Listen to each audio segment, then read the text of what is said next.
Alors, je vous propose une petite vidéo pour échanger sur comment réussir sa vidéo, sa vidéo Zoom. Alors, je ne suis pas du tout une experte vidéo.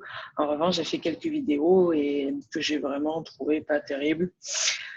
En termes de cadrage, je ne parle même pas de vidéo, de lumière ou de quoi que ce soit, je parle surtout de relation à l'autre. Donc, je devais avoir une vidéo avec une cliente qui vient juste pendant le Zoom de m'annuler puisqu'elle a eu une urgence et donc on a reporté. Donc, tant qu'elle était dans un Zoom, je me suis dit, et avoir mis du rouge à lèvres, je me suis dit autant faire quelque chose. Donc déjà, je voulais échanger pour parler du cadre. Le cadre, c'est important. Vous voyez, moi, ça m'a pris au moins 10 vidéos Zoom depuis le confinement, enfin que dis-je bien plus, pour me dire que ce serait bien quand même que je réfléchisse à avoir un cadre à peu près correct derrière moi pour que l'image qui soit renvoyée corresponde à celle que je souhaite. Donc moi, j'ai choisi qu'on ne voit pas forcément toute la maison qui est derrière. Je ne suis pas chez moi, je suis chez mon conjoint dans sa maison dans le Var. Donc, je n'ai pas toutes mes affaires avec moi. Donc, j'ai choisi, voilà, qu'on voit que ça, je trouve que c'est suffisant. J'ai ramassé des fleurs dans le cadre de ma petite visite extérieure autour du jardin. Donc, des jolies fleurs qui viennent égayer nos journées et peut-être celles de la personne qui va me regarder. Et puis, j'ai mon naine de jardin, je l'appelle. Je suis trop contente d'avoir amené ça du bureau quand je suis partie, vraiment en mode c'est la guerre. J'ai pris ça et du coup, je peux l'amener partout où je vais et m'amuser avec. Donc voilà, on n'est pas obligé, mais ça me permet, moi, de me sentir un peu plus corporate. Et puis, en parlant de corporate, la tenue aussi. L'idée, c'est d'être dans une tenue qui vous ressemble, qui ressemble à l'image que vous souhaitez dégager. Donc, encore une fois, on est dans une situation très particulière. Personnellement, je n'ai pas mes affaires que j'aurais eues si j'avais été au bureau. Pour le coup, autant j'ai amené mes affaires de bureau, mais pas du tout mes habits que j'ai. Et donc, je n'ai pas ici les vestes ou les robes que je peux être amenée à mettre. C'est pas grave. Encore une fois, on est tous à la même enseigne. En revanche, le hoodie ou les t-shirts loose, ça passe un peu, mais c'est bien aussi de se souvenir qu'on est là pour donner le meilleur de soi-même et donner envie peut-être de travailler avec vous. Donc, en tout cas, moi, j'ai fait ce choix. Ma cliente est une responsable communication et je devais l'aider sur ses posts Instagram. Donc, ça, c'est important. Ensuite aussi, et je l'ai vu plusieurs fois, alors je vais vous le partager ici, hop, l'écran.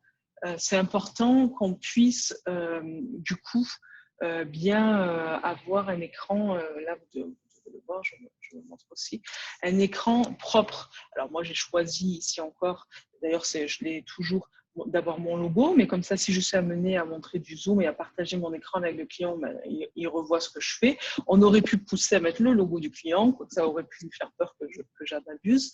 Mais en tout cas, faites attention. Voilà, ici, ça m'est arrivé de voir des gens avec des informations que je n'avais pas besoin de voir quand eux-mêmes partageaient leur écran.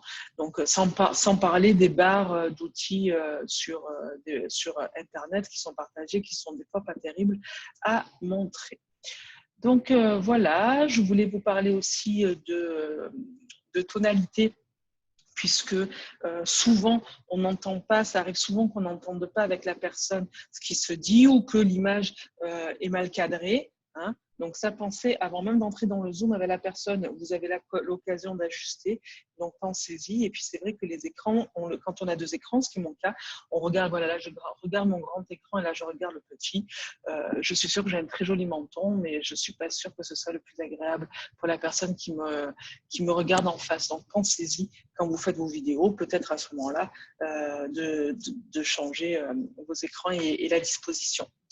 Et puis, last but not least, prévenir votre entourage quand vous faites un Zoom. Moi, je viens de dire à mon conjoint de fermer la porte de son bureau. Enfin, en fait, j'ai fermé la porte de son bureau puisqu'il avait lui-même une conversation téléphonique qui ne vous regarde pas, qui ne me regarde pas. Et donc, je préfère être tranquille. Et puis, surtout, ne faites pas la même erreur que moi. Hier, j'étais Social Selling Forum. Je donnais une conférence sur Zoom, en plein keynote, en plein live sur YouTube. Nous avons été déconnectés de l'électricité puisque mon beau-fils, qui a eu la très bonne idée de faire du bricolage, eh bien, a suscité une coupure de courant. Donc, j'ai été complètement déconnectée. J'ai adoré, je vous assure, c'était génial. On ne m'y prendra plus, mais si ça peut vous aider aussi à vous de ne pas faire la même erreur, je vous le recommande vivement. Et puis pour les écouteurs, moi, il s'avère qu'ils ne se voient pas. Moi, je trouve ça bien. Mais en effet, j'ai mes écouteurs préférés que j'adore de la Muerte. Ce sont des Bose, je crois que ça ne se voit pas trop. Et puisque je fais de l'hyperacousie, donc en fait, c'est un casque anti-bruit, c'est juste merveilleux. Tellement merveilleux que si à la télé à côté, je ne l'entends pas, alors que des fois, les gens peuvent l'entendre via mon micro et moi, je ne l'entends même pas à côté. Donc voilà, donc c'était des petites idées à partager, du vécu. Peut-être vous aussi, vous pouvez nous dire des choses que vous avez vécues pendant ce confinement qui étaient terribles et que vous regrettez, ou des trucs et astuces. Par exemple, là, je vois que la lumière, elle n'est pas terrible. Je me dis même, tiens, si j'essayais de me mettre une lumière, tiens, je vais regarder si j'ai une lumière en mode blogueuse pour voir ce que ça peut faire. Et puis aussi, bien sûr, éviter la fenêtre. Je l'ai là, je l'ai testé quelques fois. C'est pas terrible la fenêtre et encore moins avec le volet. Voilà. Eh bien, je vous souhaite une bonne continuation de confinement en espérant qu'on se voit bientôt. Bye bye.